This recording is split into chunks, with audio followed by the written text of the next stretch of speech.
everybody, and welcome back to another episode of Motivate with Coach Camp. I am down here in these amazing, awesome studios of SRP with Mr. Derek Michaud. Hey, I got to tell you guys something. I really am excited about this week's guest. We have a really kind of cool story, at least I think it's kind of cool, of how we met each other and how we came about, and then how he ends up here today. As you guys know, I like to cover a lot of topics. I hit on a lot of stuff. So positivity is the platform. And then there are also stories of people that have persevered, overcome great adversities. So I want to cover a lot of topics. And this week's guest is I think he has probably a lot of information a lot of you guys out there want to know about. And we're going to talk about that. So my guest this week is Mr. Luke Shepard. He is the sheriff of Tate County. They say there's a new sheriff in town. That would be you, sir, recently taking over this position. And I want to thank you for coming on the Motivate with Coach Camp show. Yeah, thank you for having me. How you doing today? Good. Man, good. You look good. Well, so starting out right now, one of the things I like to do with my guests is I want to give my listeners a little bit of background feed about who they are and where they came from. So tell me just a little bit about where you grew up, your family, stuff like that. Sure. So me and my family grew up, me and my brothers and sisters, primarily in the Tate County, Mississippi area, in the outskirts of Walnut. My father was a pastor there. Okay. At a local church, and we were there till I was probably 10 or so, and then we actually moved to Pensacola, Florida. Oh, nice. Where he pastored another church there for a little while. And then we moved on to upstate New York, where he took a position at the seminary up there. So, wow, that's drastic. And it was very. Everywhere I've lived my whole life, people have always told me, "Man, you talk funny." No, you don't know where your accent is. Mississippi to Florida, they were like, "You talk funny." Then I moved Florida to New York, they're like, "You really talk funny." Yeah. So up there, and then came back south for college. So, are your parents in that still in New York? No, they actually. They're back actually live right beside me in Tate County now. Oh, okay. So the whole group moved back down. How many brothers and sisters do you have? I have one brother and two sisters. Okay. So, and none of them are living in Mississippi. My mom and dad were missionaries on the mission field in India, and then they came back. When they retired, they came back and built a house beside us here in Tate County. And I've got a brother that's in the Army. He's a chaplain in the Army at Fort Campbell, Kentucky. Nice. And then I have two sisters. One lives in Pensacola still, and one lives out west in Utah. So she had went with you guys to New York, I guess, and then it was like, you know what, Pensacola's where it's at. Yeah, back down that way. Yeah, nothing wrong with that though. It's That's definitely right. warmer temps. You know, if I had to pick, I think I'd probably pick Pensacola too. Yeah, New York's pretty cold. Yeah, it's really cold, at least in the wintertime. Anyways, yeah, absolutely. So how old were you when you moved back to this area to go to college? So I went. I kind of bounced around. I started at University of Mobile.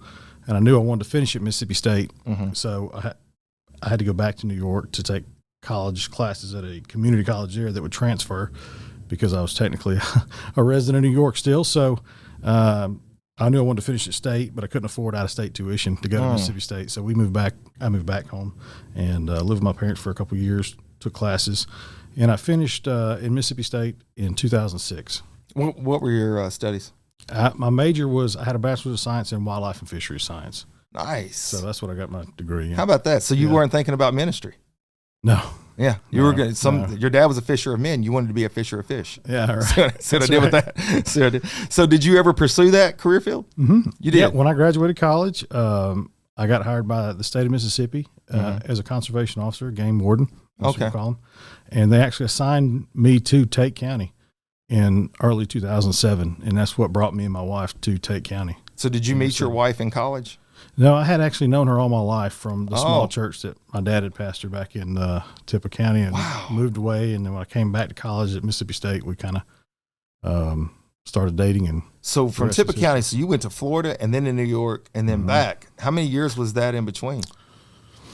All right, I'll put you on the spot on that one. That's my fault. That was probably maybe 10 to 12 I was just curious because, probably 12 years. For that initial connection with your future wife, you weren't thinking this is my future wife at the time of the connection, right? Not at all, yeah. Then you go move around, you come back, and you're like, hey, you're still all right. Yeah. I don't know if those were the words, but nevertheless, you get what I'm saying. Paraphrase, yeah. Yeah, paraphrase it. So what year did you get married?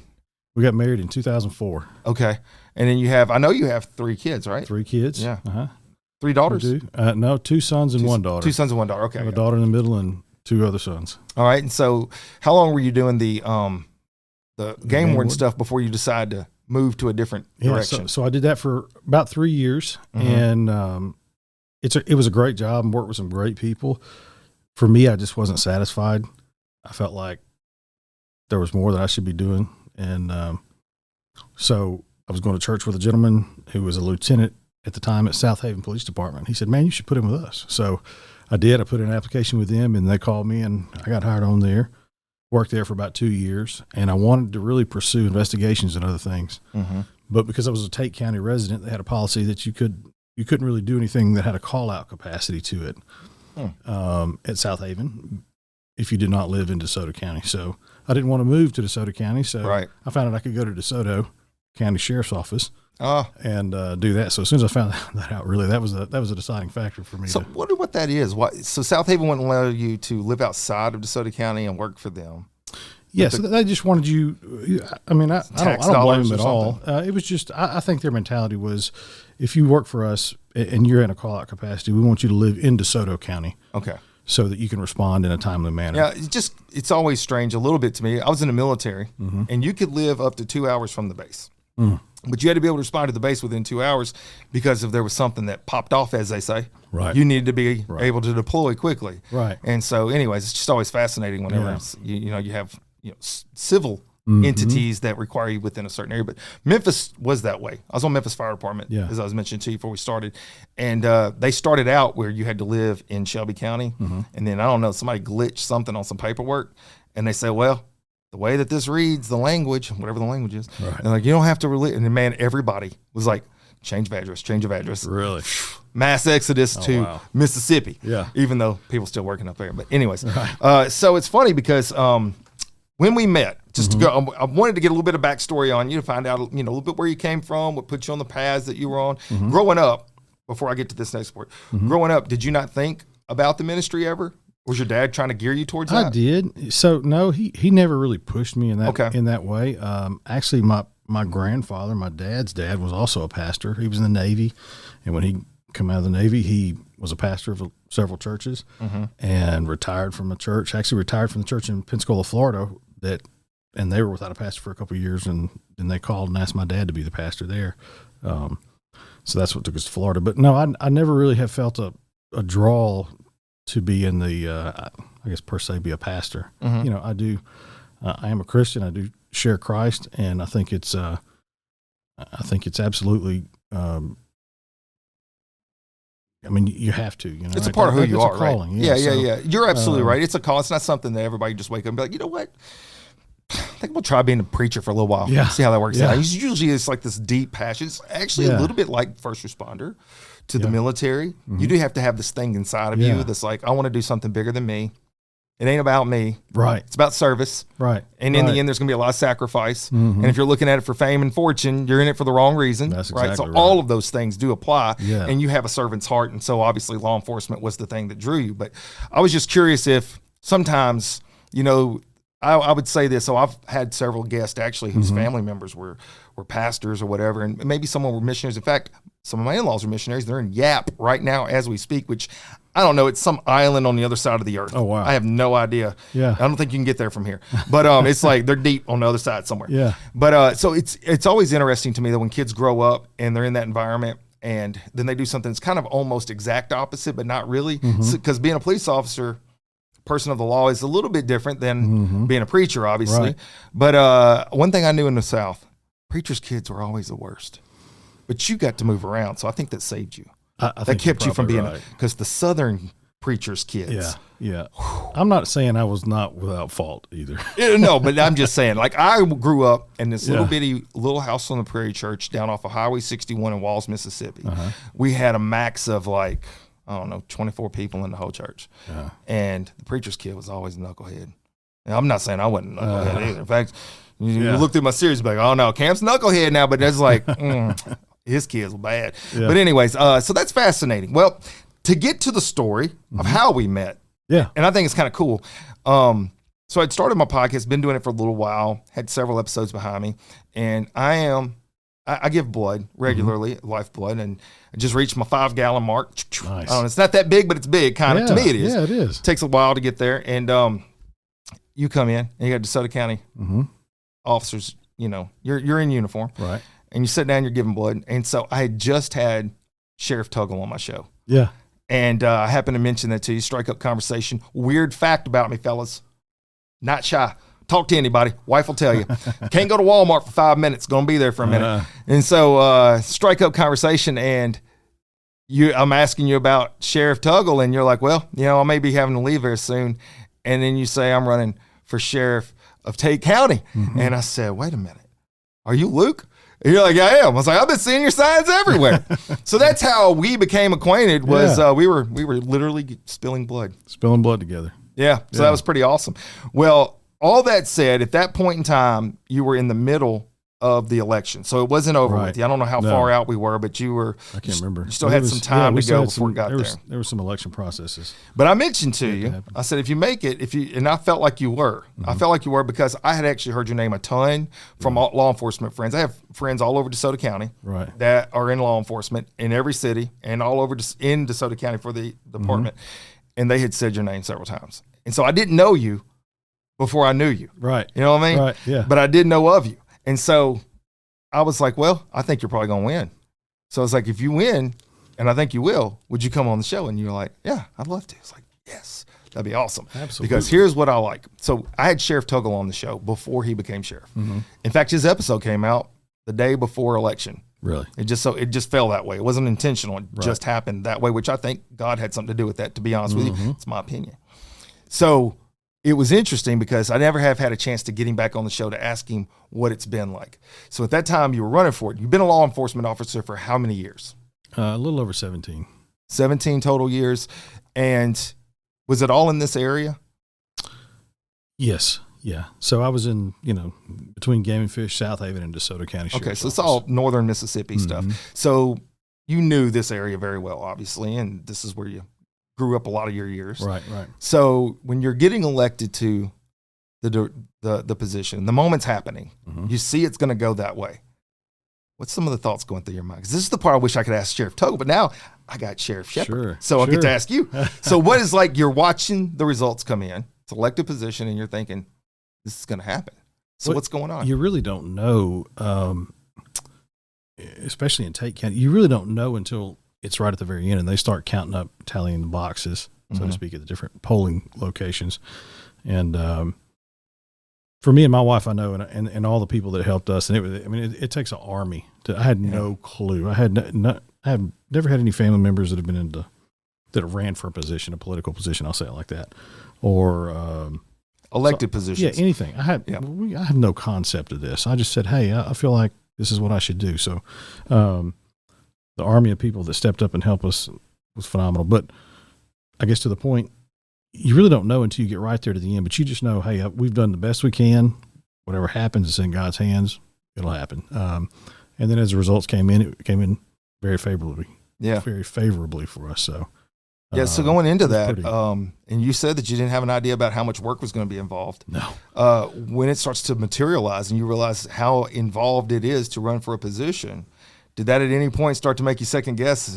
Did I do the right thing? So you knew this was what you had to do. No, I had to. Yeah. I had people that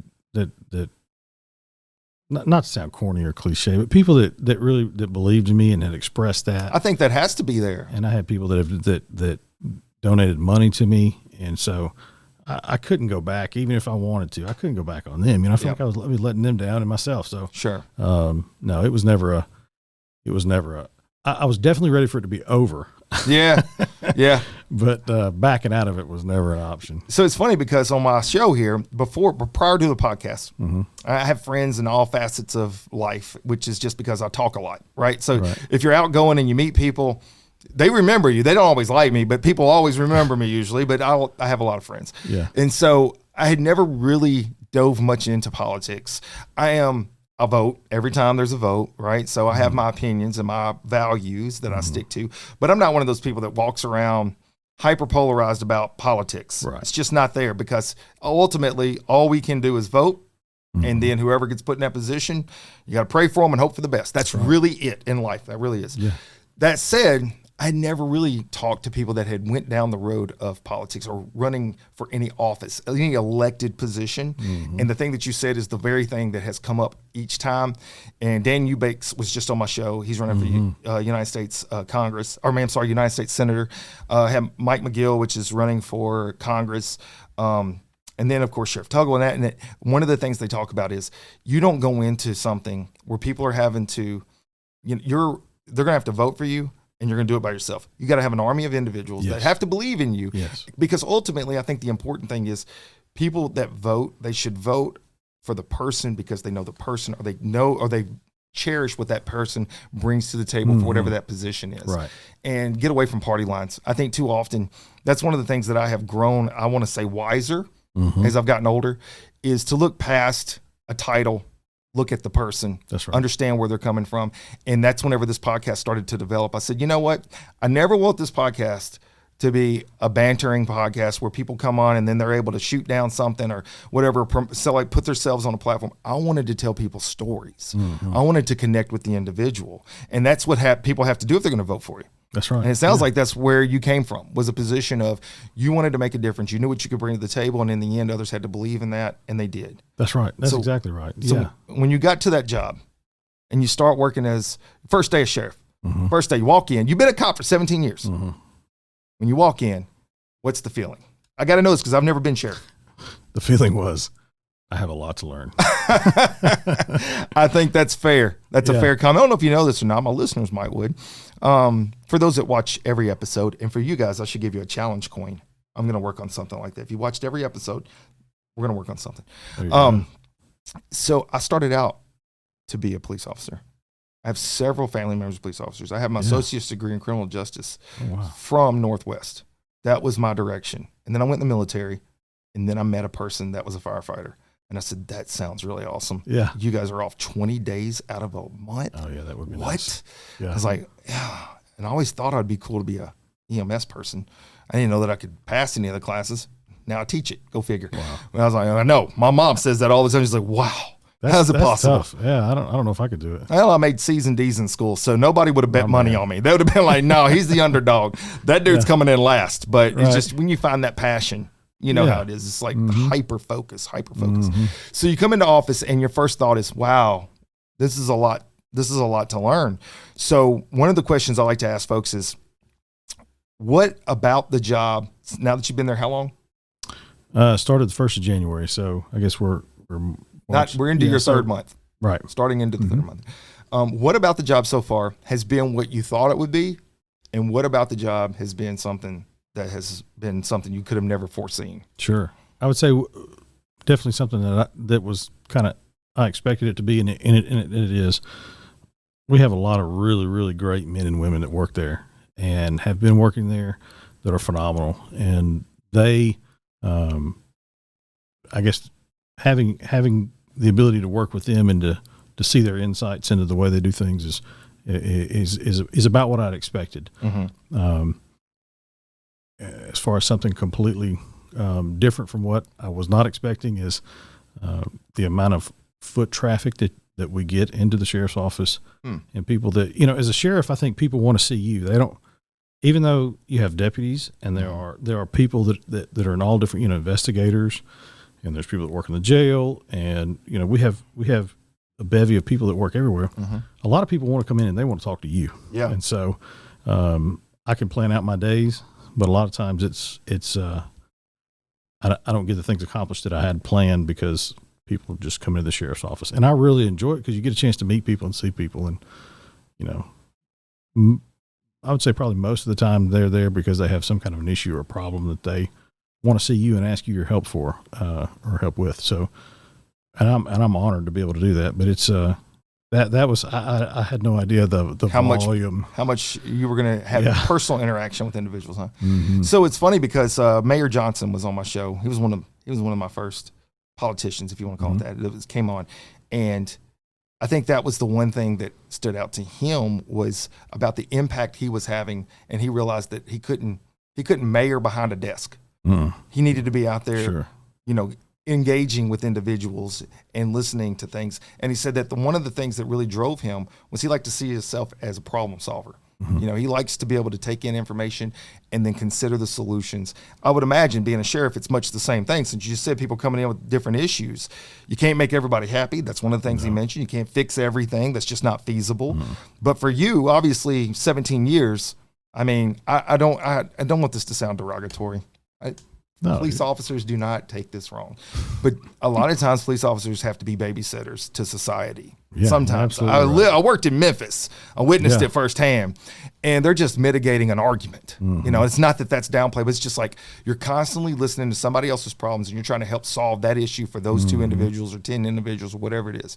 So those years, I would imagine, prepared you somewhat for being in this position, though. Yeah, it absolutely did. I spent the majority of my time, I guess, leading up to before I was promoted, but in investigations, and I worked in investigations for about 8 years.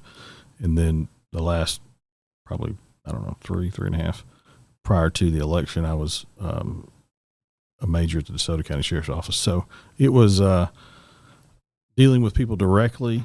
Right before the election, I did not, because I dealt with our team of people that we had. And, you know, officers are people too. They're human. They're not robots. But they have similar issues and problems just like everybody else. And so you have to kind of try to help them where you can. And so prior to that, though, in investigations and patrol, though, you feel like a babysitter a lot of times. You do. It's just part of it. I mean, as honestly as a paramedic, a lot of times you're mitigating an emotional situation more so than a physical situation. A lot of times, at least where I worked at. Right. So, curious. Oh man, I'm going to mess this up. I should have done my research on this one. I want to apologize ahead of time. Was the sheriff of DeSoto County, was that Roscoe? Whenever you were there? Yes, sir. Okay. So I don't know why I was thinking it might have been Bill Roscoe. Yeah, Bill Roscoe. Man, I knew this. Yeah. But it's drawing a blank. It's been a long day. I've actually slept since yesterday. So, did you find yourself when you were getting down the road and thinking about running for sheriff, where you were paying more attention to what the sheriff there was doing to emulate things, or to see, you know, how is he running this or how's he thinking that? Because one thing about it is whenever, specifically speaking, from a student to a teacher, you have a different lens. And so you could use that as an officer to the person in charge, the sheriff, right? So the lens is action on what your job is. So as a student and you're coming into a classroom, you know, it's engaging to learn the material. But as a teacher, you're having to try to pass that on. So it's a different lens, even though it's the same topic. So for you, I would imagine you had to start thinking about things in a different lens. Absolutely. Was there stuff from that sheriff that you were able to kind of think about, all right, so this is what I need to pay attention to, or what would you say? Yeah. So leading up to it, you know, probably, I don't know, a year and a half to 2 years prior to the election, I decided, hey, I'm going to run. Okay. That's my intentions. I feel pretty strongly that this is the direction I want to go. So I went to Sheriff Roscoe, and I actually had a conversation with him. I sat down with him and I said, Sheriff, this is what I'm thinking. And I greatly respect him. So I said, I want to know what your thoughts are. You know me. I've been with you a long time. You know my flaws and you know my strengths. So what do you think? And he was very encouraging. He said, no, I think you do great, so and so on. And so I really tried, just like you said, you know, I tried to see the things that he would go through and how he would handle them. And I guess his mindset and what would drive his decisions, which is really, there's a lot of facets to it. It's not just, nothing's black and white. Right. There's always a lot of gray area that you have to. I think that's where life is lived. That's right. You have to make good decisions by considering all the information you have, you know. And that can be difficult because, like you said, you know, you're never going to please everybody. There's always going to be people that don't like what you do or do like what you do. So, but Sheriff Roscoe was a good one to be able to watch and to talk to and give advice. And I think mentorship is key in anything you do in life. And it's so important that you find a mentor that has some of the same values that you have so that you can really start to try to emulate that. I will tell you from personal experience, okay, being on the fire department, I use a lot of my own personal life to kind of relate to my guests and talk about whatever the topic is. But, you know, I always say this, you can learn from everyone.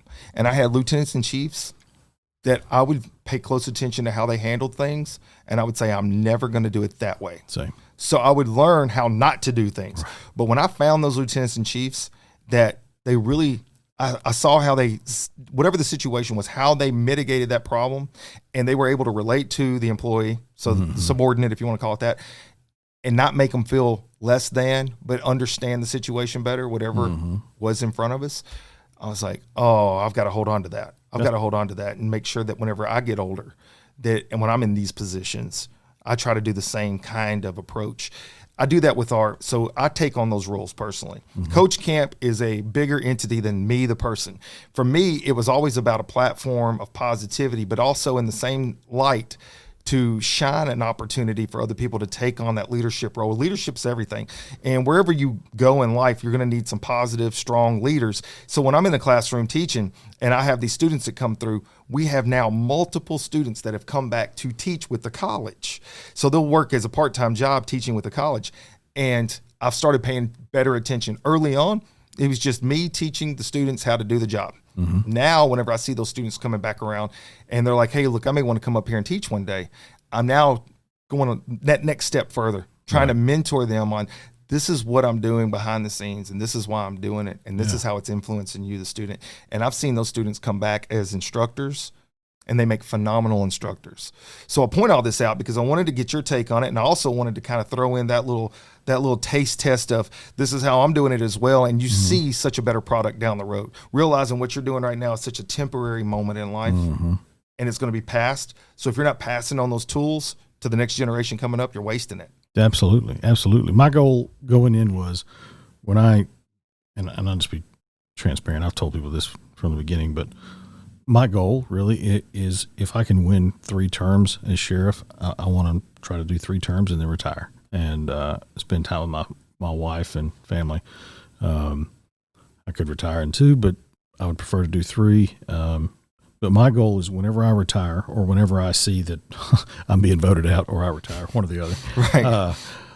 Either situation, though, I want to be able to have all of my ducks in a row, so to speak, so that I can pass on to whoever the next leader is.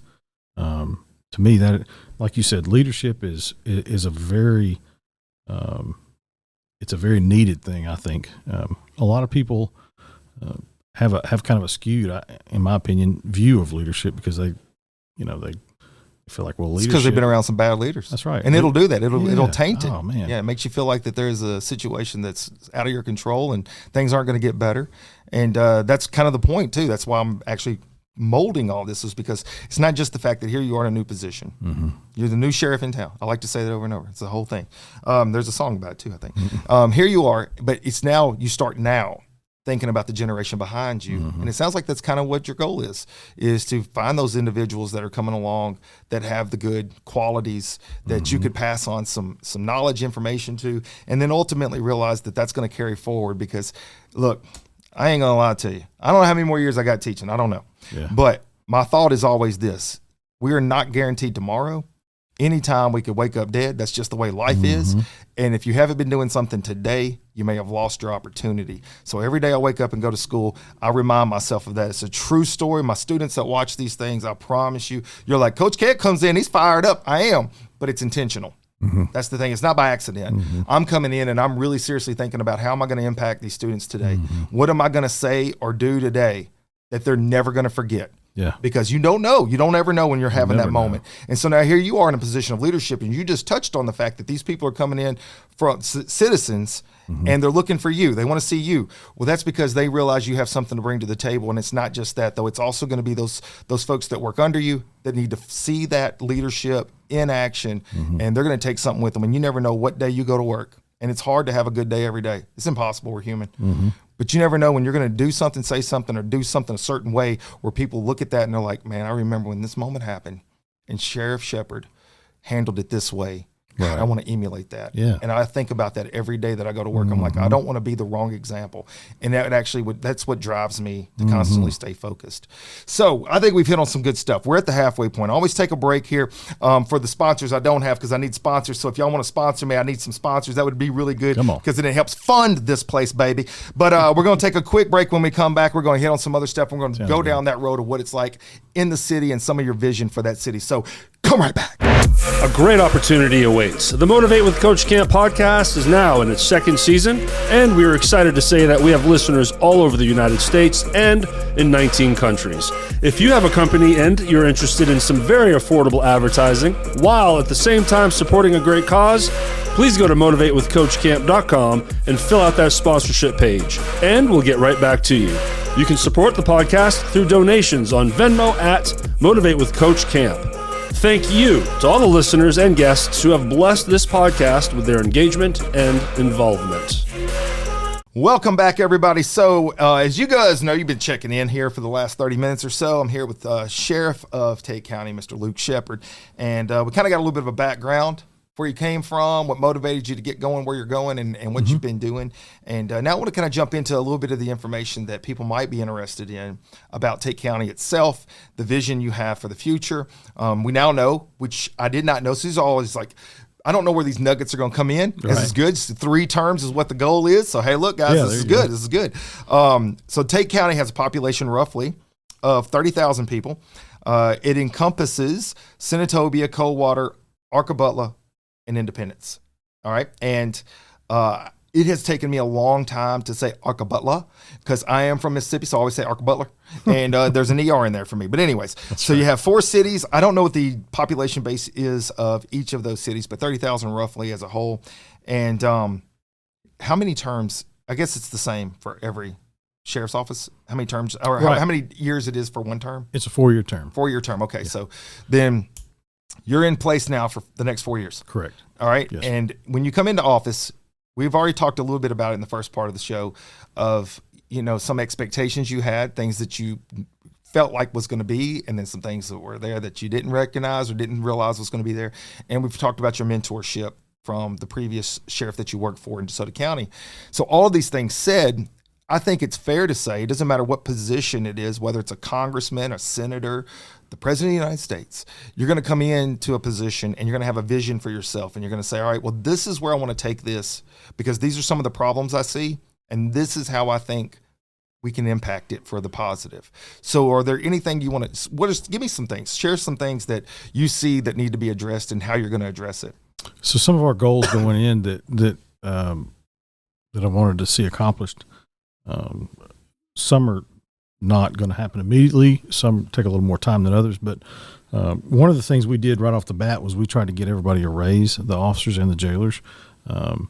So we were able to kind of look within the current budgets that we already had and figure out how to reallocate some money and do some different things and do that. Other kind of future goals and visions, things, we're trying to increase the number of officers on our patrol division so that we have more officers on the streets.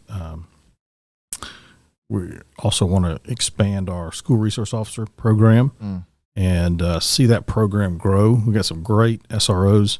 We have 4 across the county in 4 different schools. And so they do a phenomenal job. We want to see those programs expanded, though. And we also we just got a K-9, so we have our first K-9. The department did not have a K-9, so we've got one now, and we want to see that as well grow. Pretty much across the board. I guess I just keep saying, well, this and this and this, but it's across the board, really. Every division, we want to see it bettered, including investigations. The guys and girls there are easily overwhelmed just by the number of cases that we have currently and are getting. So we're going to look to expand that as well. Also want to, just to be transparent, we're not in Tate County. We're not DeSoto County, right? So we can't pay what DeSoto County pays. Mm-hmm. We can't offer all the same exact things that DeSoto County can offer. So people can leave our agency and come across here. And if they get hired by DeSoto County, then they're going to make more money, probably some newer equipment than what we currently offer. So we want to try to make it a family atmosphere and make it as good of a place to work as we can. So there's a lot of different ways to do that, but that's some of the kind of broad stroke goals that we have. I think that it's, if you are from this area, if you live in this area, obviously, this podcast is seen all over the place. Right. So if you're not in northern Mississippi, Right. some of it would not translate necessarily. And I apologize to my folks in Pensacola. Talked about Pensacola. So Yeah. y'all got a name drop, by the way. There's a person that follows me a lot down there, and he's always like, what does this have to do with Pensacola? If it's like from Mississippi, I'm like, I apologize, but some things are going to be about Mississippi Right. just because of where I'm Right. from. But I think that it's fair to say that you could anticipate Tate County continuing to grow because DeSoto County can only Absolutely. expand so much. And we all know that DeSoto County has been booming for the last, I don't know, decade or more. And it was at one point, I don't know if it still is, one of the fastest growing counties in the entire state of Mississippi. So clearly, whenever you get to a point of fullness, it's going to spill over somewhere. Absolutely. And it's going to start spilling that way if it hasn't already. So it sounds like it may have. Definitely. Yep. And it's we're seeing quite a bit of growth. you Yeah. know, especially even across the northern part of Tate County. So it's a great place. It is. It's 5-star city in San Antonio. Mhm. That's what That's I hear. right. That's So right. I got Yeah. 2 associate's degrees from down there in There you Northwest. go. I do actually. So then whenever you guys obviously talk about expansion, and you've already talked about how you want to grow each area, Mhm. that takes a lot of things. That takes qualified help. That takes money. That takes allocation of equipment. That takes a lot of different things, a lot of moving parts. Yes. As a leader, and this is something that I have to face a lot of times, depending on my position and what it is I'm doing. You know, there may be a lot of burning desire to do a lot of different things, but sometimes you got a central focus. And so if right now, if you were going to say, and this, I'm putting you on the spot on this, I know, but if there's like one thing, so like all things are important, not to say anything's less important. There's one thing right now. What would be the center points you're going to say, all right, so this is the thing I want to see happening right now for Tate County? It would be the growth of our patrol division. Okay. On the officer side, and on the jail side, we are looking at moving toward being accredited. So I think that would be a major step for us. It's through the ACA, the American Correctional Association, and basically it's a list of things that you benchmarks and checkoffs that you do that you prove that you're meeting these requirements to become ACA accredited. What does that do? Because I don't know anything about that. Sure. No, if you're ACA accredited, basically it's proof to others that you're meeting standards that are set forth that are kind of best practices, Okay. so to speak, for a jail. Does that give you guys like subsidies or tax breaks or something if you reach that? No. Because I know like ISO ratings for fire departments. I know all about that stuff. Yeah. So if you can get your ISO rating better, then obviously you can drop taxes and stuff Right. like that. So So interesting. it really more so deals. It's kind of a proof that we can show that, hey, look, we're doing our absolute best to care for the people in our facilities and to provide the best care for them. We're not just throwing them in a cell with who knows what whatever. it is. It's not compatible. I get Right, it. right. Yeah. Not all crimes are created equal. That's I think correct. we can agree on that. Yeah, absolutely. All right, so you just touched on something then. So one of the central focuses early on in your career is going to be about growing the department itself with officers. That's a great transition segue. Didn't know we were going to do it like that, but we're going to do it that way now. So I got to say, 20 years ago, things were very different in the world. I think that's a fair statement. I would say so. Nowadays, I can speak from Memphis, of course, and it's one of the top 3 most dangerous cities in America year after year. It is what it is. I don't like that, but it is true. It's hard to keep officers. And you just talked about the competitive nature of they can come right up the road to DeSoto County possibly and make more money. Well, why do they make more money? Because there's more tax dollars. Why are there more tax dollars? Because there's more population. Well, all of those things transition one to the next. So you don't want to always think that you're going to always have to deal with a second, the second choice. A person be like, well, we can start in Tate County. It's a stepping stone. We're going to move up. Right. You want people to come in that's going to be able to be like, hey, look, I want to be a part of this product for a while. And so in order to do that, you've got to recruit good help. You got to recruit folks that want to see this as a career. I think all of these things are more and more difficult. Fire department and paramedics have seen a transition too. I mean, we lose folks constantly. Our classes that we put through, paramedics, they will go work at a place for 4 or 5 years, and then they're moving to something different. So career-long moves in first responders is difficult, 1. 2, it obviously will take a toll on you. PTSD. I mean, we talked before the show. I had 3 shoulder surgeries, put me out of firefighting. I thought one day I was going to be the division director chief of the world. I thought that was my title I was working for, and it was going to have a couple of bugles and a trumpet. I wanted to have a trumpet and maybe even a tuba. That's all I wanted on my hat, and I'm like, now I'm in charge of some stuff. Yeah. It didn't work out that way. My shoulders like, no, we ain't going to do that. So here's what I'm going to ask you is, how do you guys, or what do you guys have in place to recruit folks into what is already a difficult line of work? It didn't need anything extra. You have, at times, not so much here, but nationwide, public scrutiny on officers. We know all these things happen. And then you're talking about, you have a dangerous job, and you're not going to be able to get paid a ton of money, and it takes a servant's heart. So what are you guys looking at as far as recruitment goes? So as far as recruitment, and like it's the 2-pronged side, right? It's recruitment and retention. Once they get here, we want them to stay here. We don't want them to go anywhere. Yeah. We want them to be happy. But in my opinion, I think what a lot of people look for in public service, whether it's in the fire service or in law enforcement or the paramedic field, is you've heard the old statement that people don't leave jobs, they leave bosses, right? True. So I never want to be a boss that somebody wants to leave from. So I tell our people, look, if you're morally, legally, ethically correct, if you're not in violation of policy and you do, you really are doing the right thing, I got your back to the hills, because a lot of times it really, it may or may not be what you have done. It's what somebody, I'm not going to say an attorney, but an attorney says you did could paint the picture that you do. So sure. my promise to our people is I will back you till the cows come home. If you're right. If you're not right, you might as well go on and leave. So I think having a structure and you not putting up with bad behavior as well from employees or from the people that work in the jail and in the field as well. So they appreciate that. So we try to make it an environment where you want to come to work, and then this sounds really cliche, and I apologize, but we really want it to be somewhere where they'll go they're by their own will, they decide to go the extra mile. When the bare minimum is this, and you can stop technically by your job description, you've met your minimum requirements, that they'll go the extra mile to do whatever it is. And you can't pay people to do that. You can't pay them. The only incentive, in my opinion, that you can incentivize people to do that is if they know that they can trust you and that you've got their back and that you're going to take care of them. And I really wished I'd have known you were going to say this, because I have a really awesome quote that I will jack up if I try to say it from memory.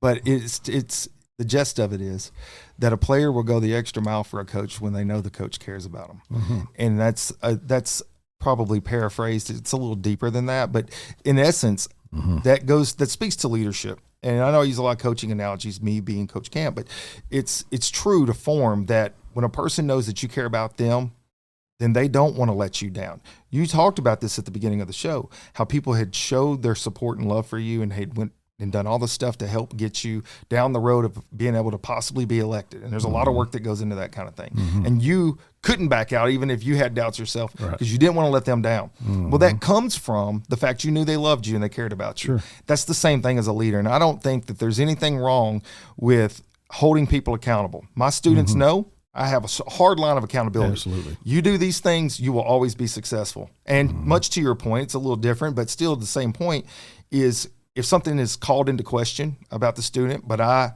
seen that they have put forth the effort, they are genuine and true, I will always have their back. But you show me somebody that's trying to cheat, they're lying, they're doing things they shouldn't, right? You got to go. It's that simple. My students know that. And I tell them, never mistake my hard line of expectation as a lack of love. And I will tell my students in an awkward, weird way at times, I do love you guys. These are 18 to 25-year-old men and women that are trying to break into a career field that's going to be very challenging. I need them to know that the person trying to instruct them cares about them, the person. I'm not there drawing a check. Look, let's be honest, Luke. If you in fire and EMS and police and military and you looking to get rich, yeah. So you drank the wrong Kool-Aid, son. Yeah, I agree. This is not that career field. No, the wealth comes from realizing what you're about to leave behind you made such a difference in people's lives. And if you don't see it that way, you are in the wrong career field. And so police officers, just like firefighters and paramedics and nurses, they're there.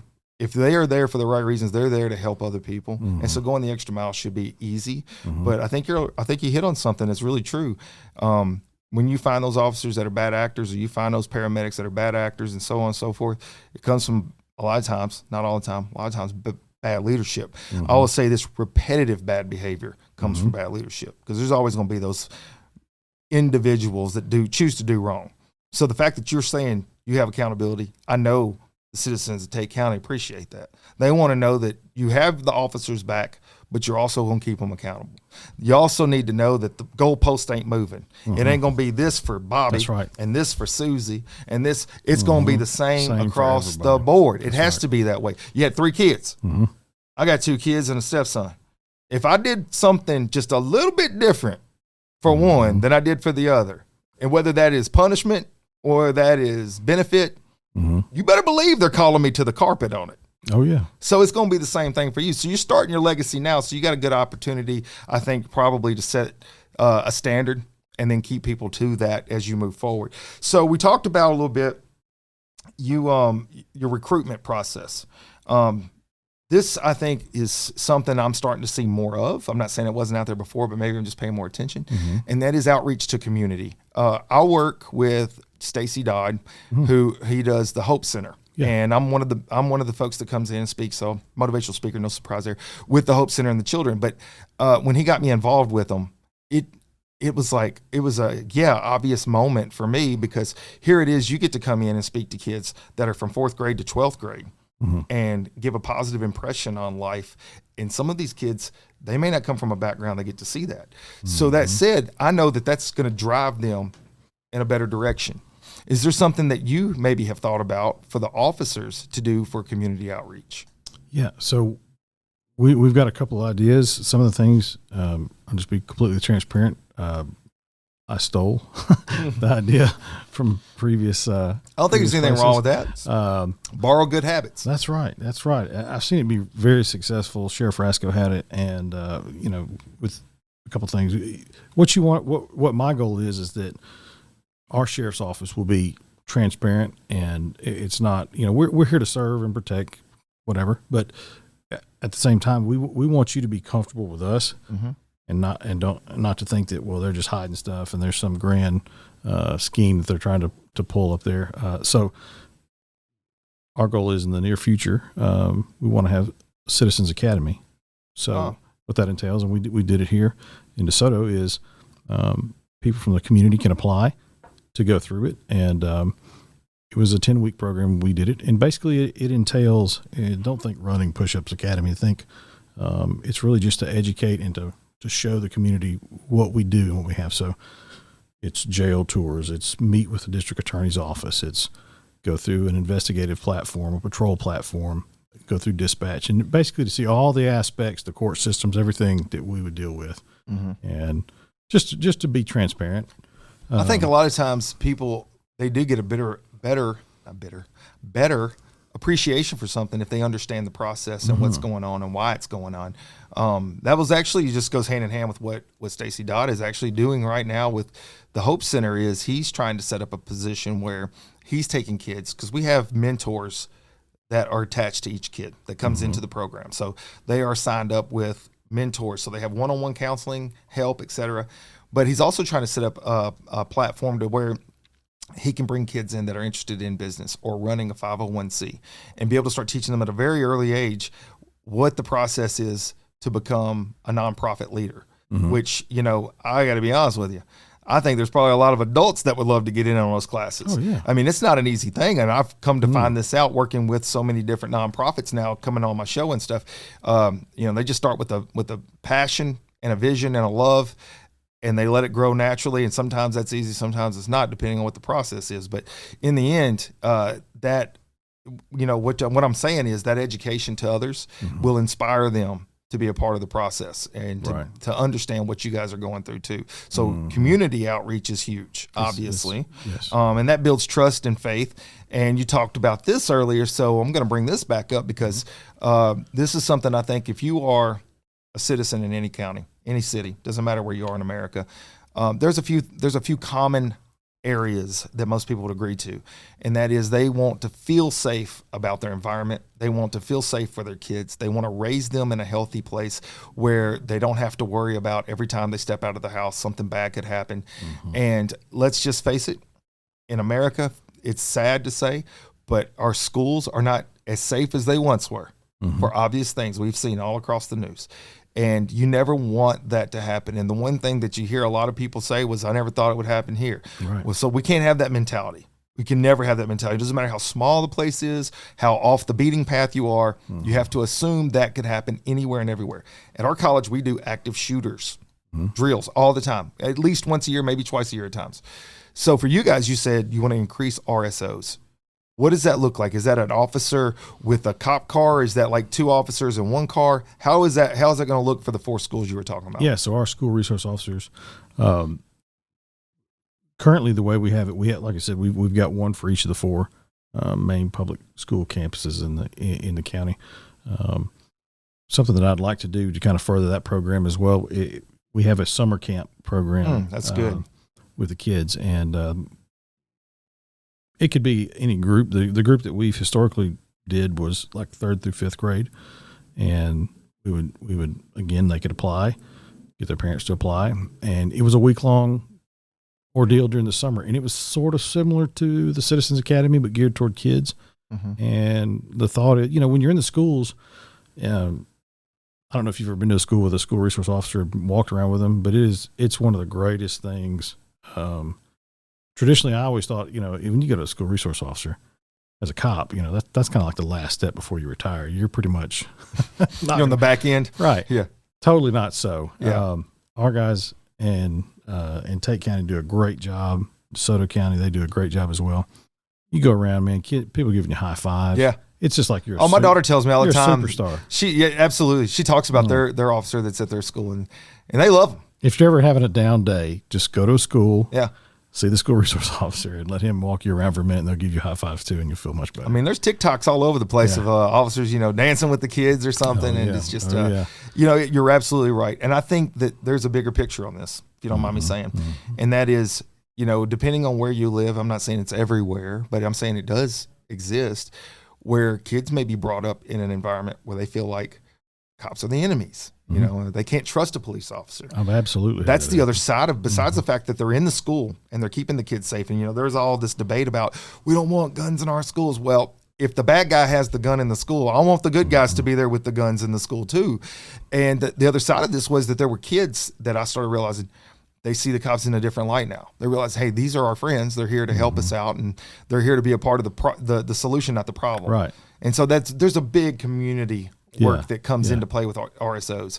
So you have 4 schools, 4 high schools? Well, no, we primarily have 4 school campuses. We have the Strayhorn, and Independence. Coldwater, we really have just elementary in the middle. Okay. On that, and we have East Tate Elementary. Okay. I wasn't a sex. I should have done more homework. We talked about CD students, so it's normal that I would have missed that. My nephew and niece and that, they go down to they're at Strayhorn. Yeah. So it's a great school. Yeah, they love it. School. They love it down that way. Great school. I will say this then, when it comes to leadership, when it comes to certain positions and people that have put themselves in a certain place in life to be able to take on that role and that responsibility, it comes with a higher calling, and that is, you have to have a family that supports you.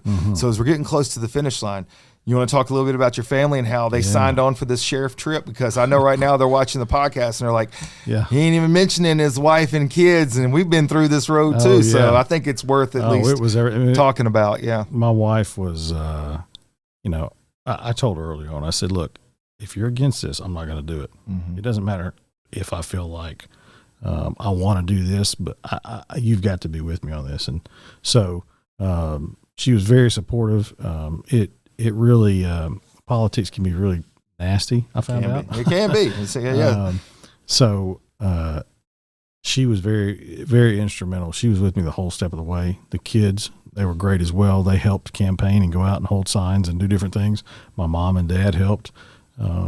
Again, a whole army of people that stepped up and helped us. But it was very taxing, I guess, on your family Well, my family it was Sure. anyway, because you have to constantly be away. You're always at an event. Somebody wants to come to this, come to that, and so you have to set up boundaries the best you can. But at the same time, understand that you have to. There's a sacrifice. It's a sacrifice. Yeah. Yeah, it is. It's a full family thing. And that's, I think anybody that makes a decision like this, where you're going to be a public figure as such, you need to pass it through the boss first, so to speak. And it doesn't matter if you're the woman or the man running for an office or whatever that is.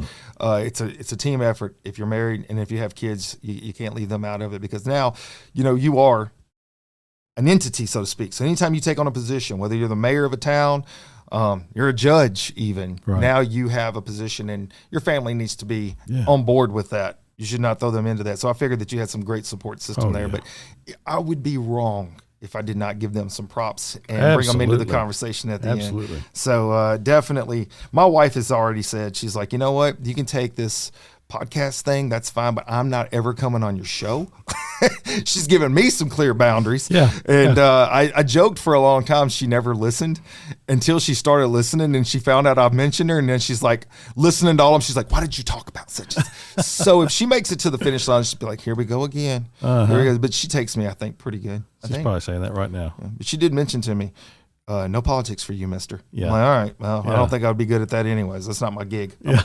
But anyways, look, I appreciate you coming on my show. Is there Yes, something sir. you want to leave the people here with? All my listeners all around the world. Sure. Somebody right now in Germany, Mm-hmm. and I hope they have some kind of translate thing. I don't know how they do that over there. Yeah.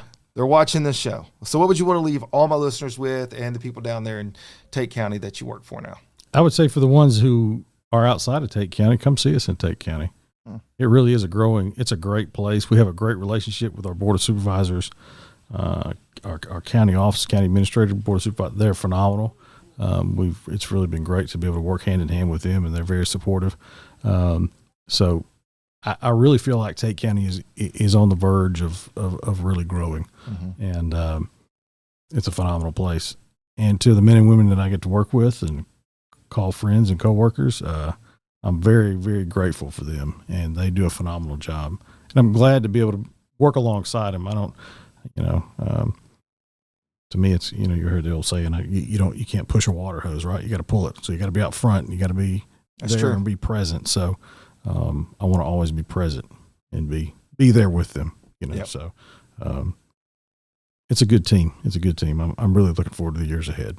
Well, Sheriff Shepard, man, I really appreciate you coming Thank out today. you. Look, I'm glad that I decided to go give blood on that day. Yeah. We sat down, had a chance to get acquainted for a minute, and then here you are, so Yeah. you're making big things happen. And look, if I can ever do anything for you, if you're like, hey, look, my officers need some fire today. Coach Camp, can you come down here and give them a little motivation speech?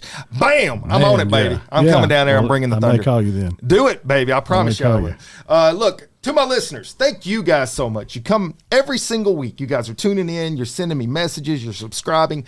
Thank you so much, because honestly, the platform would be nothing without you guys, the listeners. I need you guys to be able to tune in. And look, let's just be honest with you. It ain't me that does this. My guests that come on here, they're the special. They're the ones that actually put a star on everything we do here. I want to thank y'all so much, though, for tuning in. Please continue to do that. Go to my YouTube.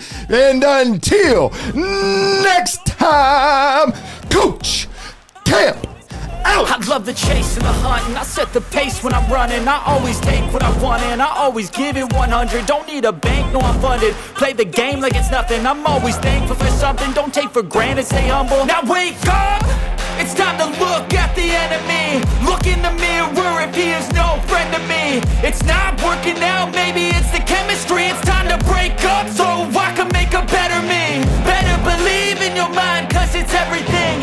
You can mold, shape,